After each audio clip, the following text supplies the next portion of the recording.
छत्तीसगढ़ में होवैया क्राइम और नोनी मन ऊपर होवैया अत्याचार ल लेके बलौदाबाजार जिला के थाना गिधपुरी के हाई स्कूल में बाल सुरक्षा सप्ताह के आयोजन करे गई, जेमा गिधपुरी के थाना प्रभारी मनोहर सिंह कंवर, नरेंद्र ठाकुर, विक्रम पटेल और जम्मू पुलिस स्टाफ समेत हाई स्कूल के प्रिंसिपल और जम्मू शिक्षक मन उपस्थित रहे। कार्यक्रम में स्कूल के सब्बो लइका मन ल अधिकार और अपन बचाव बर कानून के धारा के बारे में घलो जानकारी दी गई।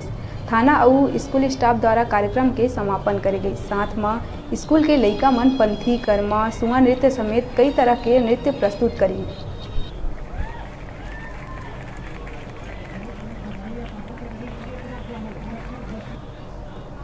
बाल सुरक्षा सप्ताह पुलिस विभाग के द्वारा दिनांक 14/11/2021 से 20/11/2021 तक मनाया जाना था।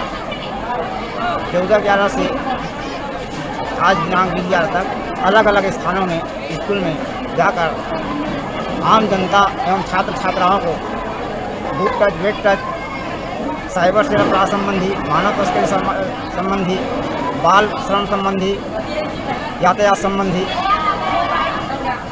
सभी अन्य कानून के संबंध में लगातार बताया जाकर छात्र छात्राओं को अपराध से बचने की राय दी है।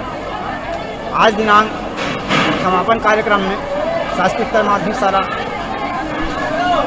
गिधपुरी में छात्र छात्राओं का कबड्डी एवं चित्रकला, रंगोली, लेखन कार्य, निबंध का प्रतियोगिता रखा गया था। सभी विभागीय भाग लिए, जिसे भाग लिए सभी को आज भी अपराध संबंधी जानकारी दिया गया। अभी रुका था इन छोटकुन ब्रेक लेहे बार आप मन दिखत रहा न्यूज़ 36 छत्तीसगढ़ के आवाज़।